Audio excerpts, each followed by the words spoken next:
สหายวาทีติ๊กผู้อินทองอินกำเนิดเมืองกำเนิดแสงหัวคำผู้นำเอาคำขวดงานมหากรรมกีฬาแห่งชาติครั้งที่11เป็นมา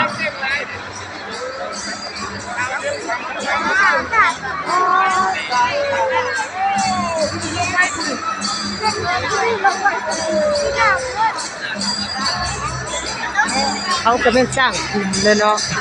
คุมให้มันลงนี่ฮะ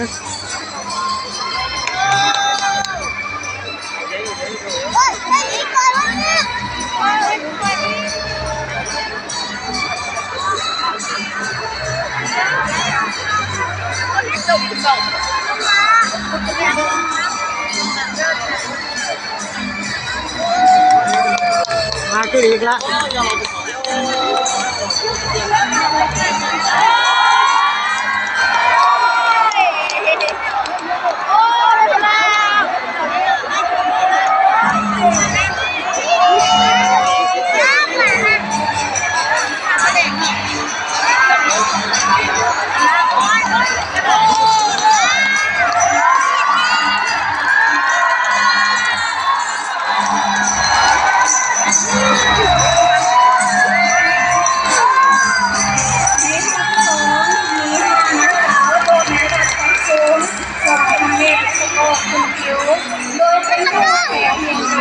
ยืดจับบาทเด้อ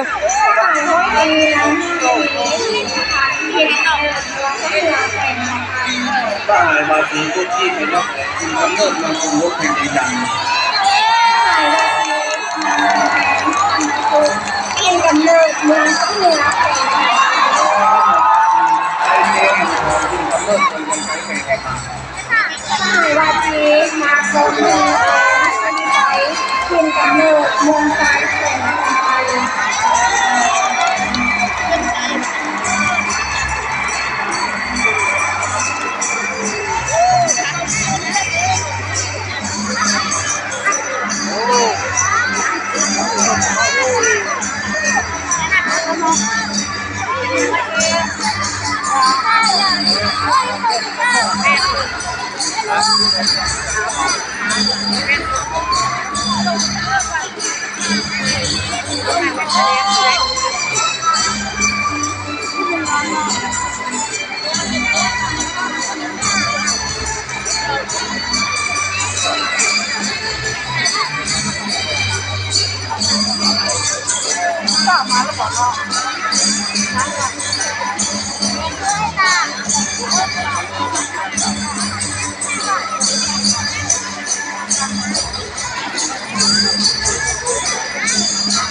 มาแล้ว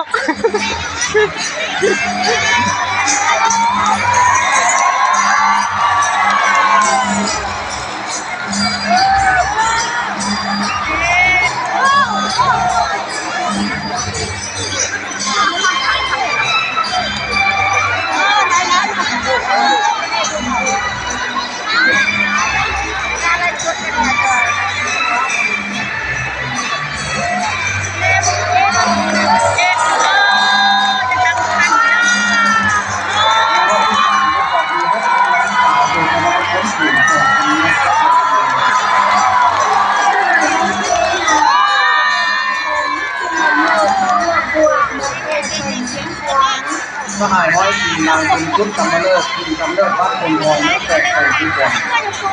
สหายวาจีนางแม่นี้สี่สิบห้าล้มสามพันแสนหกสิบนี้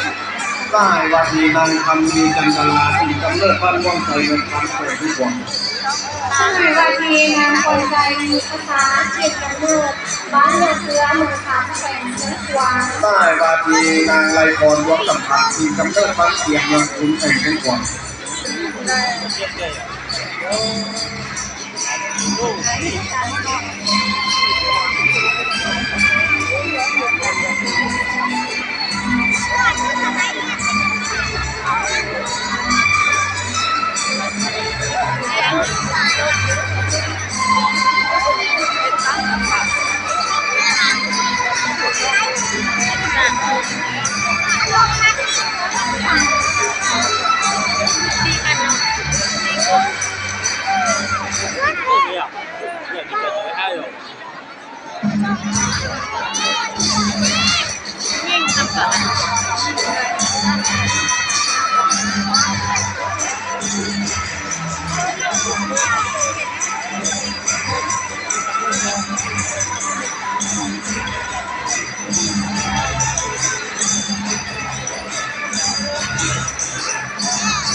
สหายห้อยเลขล้มสี่ที่อันตรายและมีกำเนิดเมืองแตกแสนเชื้อกวาง สหายวาทีนางชุดกำลังไข่ปีกำเนิด สหายวาจีนางโคศิลาปาราตีพิมพ์กำเนิดเมืองสายแสนสน สหายห้อยปีนางลุงทางพระนครปีกำเนิดเมืองพันแตกที่ก่อน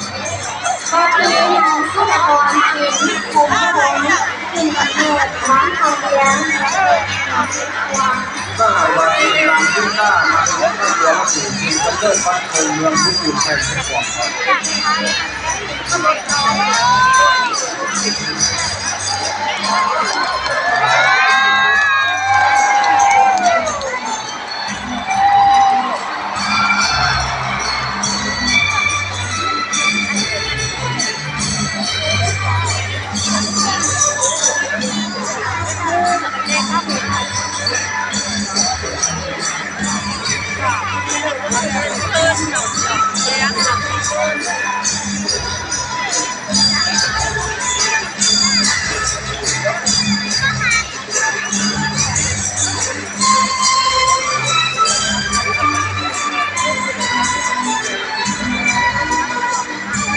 เนี่ยแต่คันแม่นอีเหี่ยว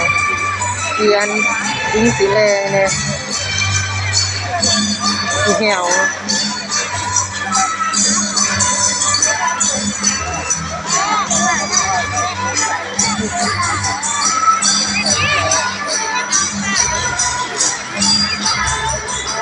ยี่อันนี้คันแม่นอีเหี่ยวอีอิงสีแลหั่นเลยคันแม่นอีนี้นี่ kia lại ỉ hèo kia này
นั่นเราตายจ้าวันนี้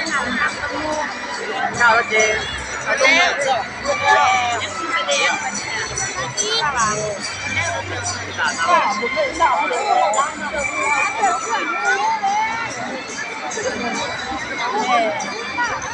ต้องคนนี้เนาะ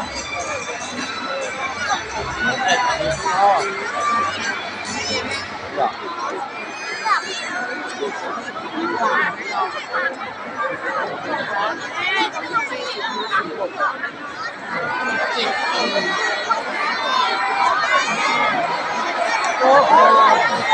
ราขอพูดรวมเป็นสี่คนนี้เกี่ยวกับตัวมีอาวุธการถูกในร้านทุกคน คันตีเขาสอนสีหวานกินกำเนิดต่อไป วอยทองทุกอย่างอย่างคำว่าเกิดกินกำเนิดเมืองไทยของคนไทย ถ้าไหนเอาเกี่ยวเขาตรงไปได้กินกำเนิดเมืองวงเวียนแข่งกินกัน ข้างในทองปูทองแก้ววงพันไทยกินกำเนิดงานพระสุริยแข่งธรรมดา ถ้าไหนไม่เพียงสีสมชายกินกำเนิดสีปกครองหลังเรียนมา ข้างในร้อยโงดินน้อยใช้เป็นกินกำเนิดเมืองไทยแข่งคนไทย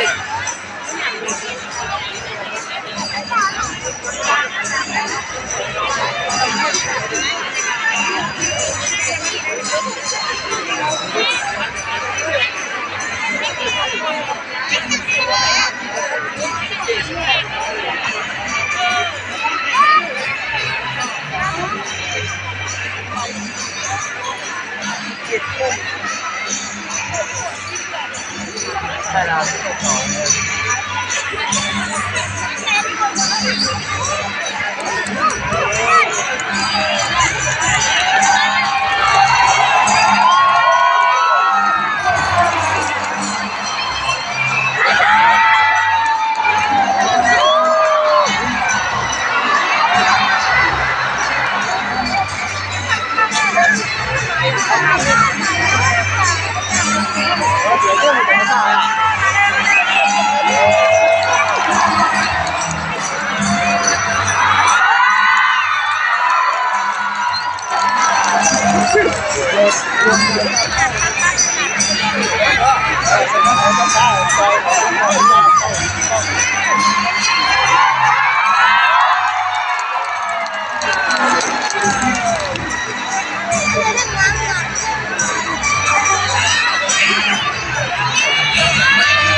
ได้อ่ะ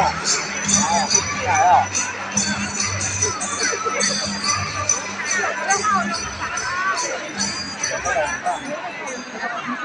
เนี่ย อยู่แต่ตุ้งกันเนาะเบิดเราเนี่ย